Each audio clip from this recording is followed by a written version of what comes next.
Forgiveness is a central theme of Christianity, and it can be challenging to put into practice. It requires a shift in perspective, a willingness to let go of hurt and anger, and a desire to see others as God sees them.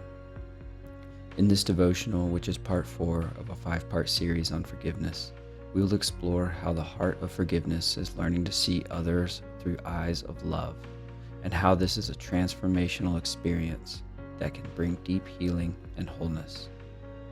If you enjoy this content, consider supporting our channel by liking this video and subscribing to FaithStream. In the Gospel of Matthew, Jesus teaches his followers to pray, "Forgive us our debts, as we have also forgiven our debtors." Matthew chapter 6, verse 12.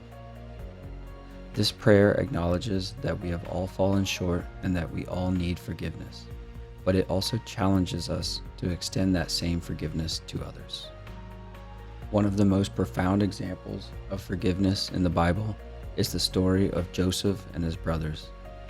Joseph's brothers sold him into slavery out of jealousy, but years later, when they came to Egypt seeking food during a famine, Joseph forgave them and even provided for them. Joseph said to them, "You intended to harm me, but God intended it for good to accomplish what is now being done, the saving of many lives."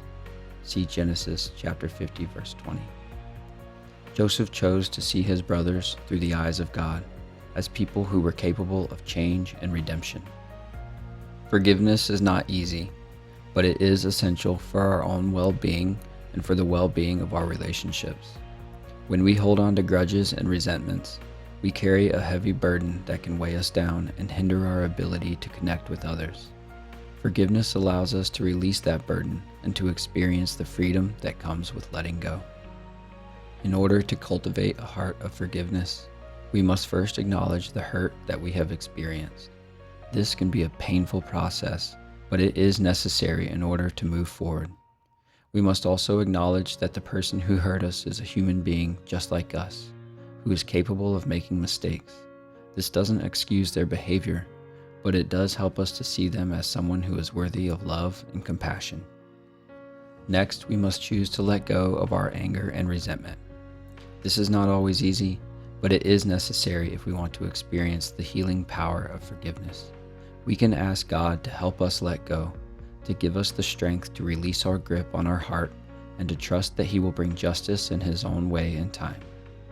Finally, we must choose to see the person who hurt us through the eyes of love.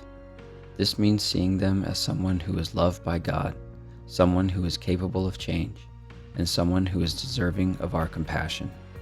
It means choosing to treat them with kindness and respect, even if we don't feel like they deserve it. When we choose to forgive, we open ourselves up to the possibility of healing and wholeness. We free ourselves from the burden of anger and resentment, and we allow God to work in our hearts and in the hearts of others. We may never forget the hurt that we have experienced, but we can choose to let go of the pain and to move forward in faith and love. Amen.